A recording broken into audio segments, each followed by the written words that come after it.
Hi, my name is Mitch with Rideshare Dashboard, and I want to talk to you about minors riding in cars. So we're going to look at a few different things. We're going to look at what can be done to verify riders or for riders and driver safety. We're going to look at how easy it is for a minor to sign up, what should be done in the realm of deactivation, civil and legal considerations, and what changes should be made to the policy in the event that minors were ever allowed to ride, because I'm sure at some point that is going to be something they look at. And I don't think it should be, but it is going to happen. So first off, I'm going to talk to you about an article I came across that got me into thinking about this. And here's where it starts. In USA Today, I read this article where this driver was talking about they came up to pick somebody up. They said, "Hey, how old are you?" Because they didn't look to be of age. They said, "Oh, I'm 13. They said, "I'm sorry, I can't transport unaccompanied minors." Went around the block, parked, called the police to do a welfare check. At that time, 2 other rideshare cars came through and obviously declined the ride. And then finally a third one came through, so the 4th car total picked them up and gave them a ride. So was it worth the $5 or $6 for that driver to risk everything? Well, how easy is it for a minor to even create an account? I mean, they probably use their parents, right? Not necessarily. So if I go to Walmart and I buy a prepaid Visa gift card right off the shelf, there's no name, no registration, no nothing. I just upload the money and it's a prepaid Visa. I got that to link it to my account for a payment method, and I can create a fake email using Yahoo, Hotmail, Gmail, Mail.com, or any other hundreds of thousands of free account creations available, and I can put in whatever name I want because there's no real verification process for riders. So I'll put my name as Cheesehead. Good luck out finding who I am if I do something in your car. So look at that. 3 things I have to do: fake name, fake email, which only takes about 10 minutes to create, and I can just go to Walmart and pick up a gift card. Boom. So what can be done to combat that? Well, first, when you create an account, and we're going into the rider safety and verification here, when you create an account, you should be required to enter in your state ID or driver's license number. Then that information is linked to your account permanently, but it is also used to match the name on your credit or debit card as it appears. So it has to match they both have to match each other. You also use that driver's license and ID to verify the date of birth to make sure they are over 18, and use that same one to find out their real name. And then that name should appear in the app, just the first name. So if it says Jonathan on your driver's license, it doesn't need to say John, it doesn't need to say Jay, or it doesn't need to say Diamond or any other fake stuff. The app should automatically take the first name off the driver's license or state ID and put it in the app as it appears. No shortened version. It says Jonathan on your state ID, then you say Jonathan in the app, not John. That verifies who the rider is, and it has more accountability than me being able to come up with a bunch of fake stuff. Now, in the event that a minor does try to get in my vehicle, I have a 3-strike rule. First, they're going to get a warning. So I pull up and I'm like, "Hey, how old are you?" They're like, "Oh, I'm 13. I'm sorry, I can't transport unaccompanied minors." I'm going to open up my app. I'm going to go down to cancel ride. Then it's going to say reason. I'm going to click underage, and it's going to say ride canceled, and the rider is going to get charged a fee for that ride of $25. I don't care if they were only going a half a block. They get charged $25 for underage cancellation fee. That $25 goes directly to the driver. That will definitely deter people. Now, it's not to save all, because some people will still risk it, but it definitely deter people, because the first time you do it, you're going to get a $25 fee and a warning on your app that says minors must be accompanied by an adult 18 or older in order to ride using the rideshare service. So not only are they paying a $25 cancellation fee, they're getting a warning the first time. The second time, they're going to get a 7 to 14 day suspension. If that happens a second time, they'll still get another $25 cancellation fee, But now they're also going to get a suspension on their account. Now, if it happens a third time, 3 strikes, you're out. That means the third time it happens, they're going to be charged another $25. Only this time their account is going to be permanently deactivated. Now, a lot of people will sit there and say, well, all they got to do is make a new email. But no, because in the deactivation portion, in order to create an account, you have to have a driver's license number blacklisted. You can't sign up using the same driver's license if you're deactivated. Debit card, can't use the same debit card, but it does only take 7 to 10 days from a bank to usually get a new debit card. But again, your driver's license is still deactivated. New email address, only takes 10 minutes to create a new email address, but you still got to wait 7 to 10 days for that new credit card. But wait, you still can't drive up using that same driver's license or ID number. So again, those 3 things right there are blacklisted. Now imagine that $25 cancellation fee. That means by the time you finally go into deactivation, you've spent $75 on rides you can't take. And now, when I talked about that article, I told you that kid just requested another ride right around the corner. But the thing is if he used that same app or whatever, and the next driver came up and said, I'm sorry, but you're underage, I can't give you. Like I said, 3 rides declined him. So in a matter of 15 minutes, he could have had himself deactivated. Now, that's where it comes into consideration, because that 4th car did give them a ride. Now, what are they facing? Well, I only live from where I'm at an hour across into Minnesota is Mall of America. So if I pick somebody up here where I live and I transport them over there, let's say I get pulled over because my tail light's out. If they ask the person in there, be like, hey, how do you guys know each other? And I say, well, I'm a rideshare driver, I'm bringing them over there. Okay, well, do your parents know you're doing this? Well, we need to contact them and get permission. They call and they say, hey, we pulled over a driver who's with a rideshare company. Said your kid's in the back, said that you said it was okay. Can we verify this? Oh, I never gave them permission to go across state lines. Guess what? You're now being charged with kidnapping, because according to the law, crossing state lines with a minor without permission will get you a kidnapping charge. That's right. You're now facing a criminal charge just for driving them across state lines. But let's go one step further. You get into an accident, whether you're coming out around the corner, and let's just say it's not your fault. Let's say it's the other driver's fault. Guess what? You're still getting sued because you didn't have permission to drive that child. You are still getting sued. And not to take into consideration accusation and complaint. Understand that as a teenager or a preteen or whatever, their ability to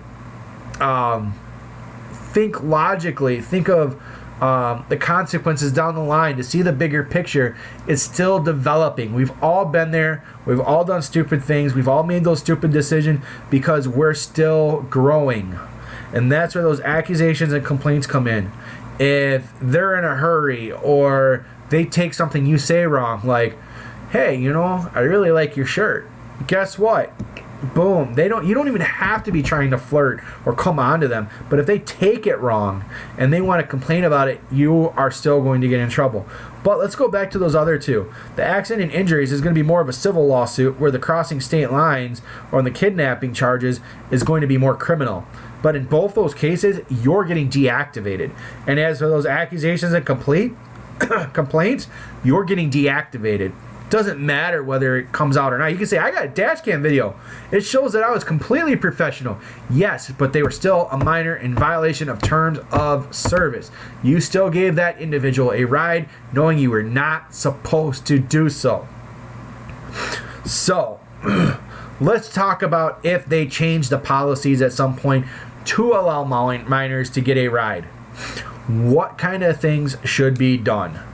First, they have to be 15 or older. That's it. 15 or older can ride with a waiver on file with the rideshare company. So if they have children, when you sign up, will children be using your account as well? Yes. Please sign out and fill this waiver stating authorization to transport minors under the following restrictions. Blah, blah, blah, blah, blah, blah. Understand that during a ride, the following potential has can occur, injury or death, car accident, blah, blah, blah, blah, blah, blah, blah. All the legal jargon in that waiver. Then, minors have to, without exception, there are no exceptions on this at all, sit in the back seat. They are not allowed to sit in the front at any time. So, we've got 15 or older, has to sit in the back seat, and they have to have, the adult has to sign a waiver giving you authorization. So even if you were going across state lines, because maybe you only live 10 minutes away, Hudson, Wisconsin is literally on the state line. So if you're in Hudson, you're going just over the border to Woodbury. That's across state lines. It doesn't matter how close. That waiver is on file. You can be like, yes, I do have a waiver here from the parent saying I got the authorization to transport this child. And there's going to be an additional $10 fee added to the ride because it is a minor and there's additional risk involved. In addition to that, the driver is also going to have an alert. So when you said, ride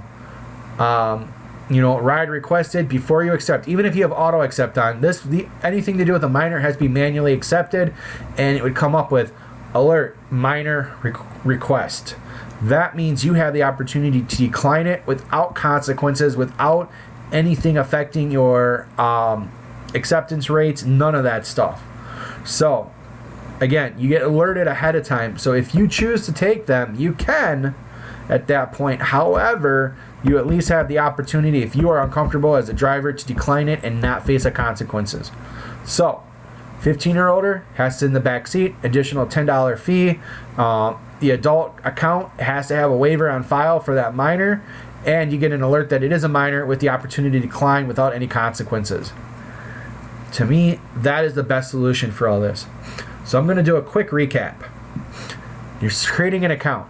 You have to have a driver's license or ID with the name as it appears on your debit or credit card, which will also verify your date of birth, and your real first name as listed on the ID card, which will appear in the app to drivers.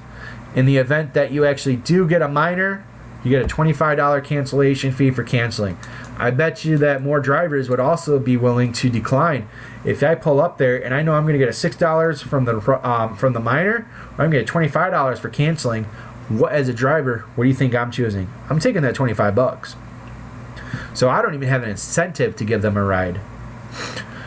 Then, if you're deactivated, because your driver's license ID number are blacklisted, because your debit credit card are blacklisted, and that particular email address are blacklisted, you can't even create a new account.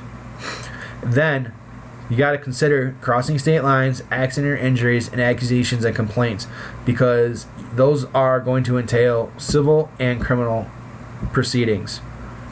And then finally, if that policy did ever change, minors have to be 15. You have to sit in the back seat. There's a $10 fee charge for transporting a minor.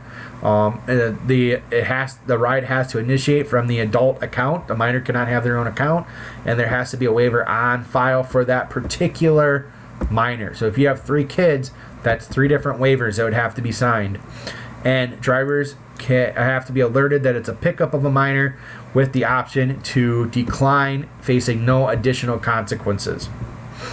And I want to hear, now like I said, I still think it's a bad idea to allow minors to ride unaccompanied, but in the event that that did change, those are the things I'd like to see, and I'd like to hear back from you.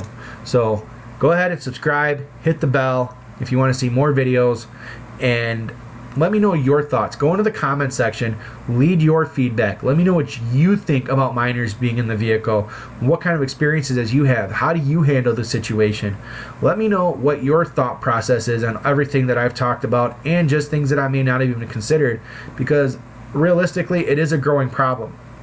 We have to look at the fact that you have parents that are working 50, 60 hours just to make ends meet.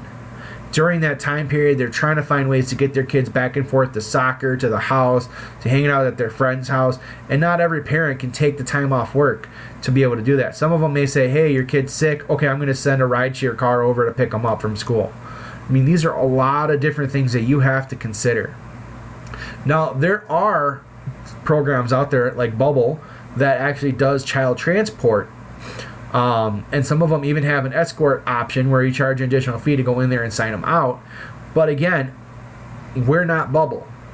And that's just one of many, so that's not the only one. That's just the only one that came to mind. But looking at these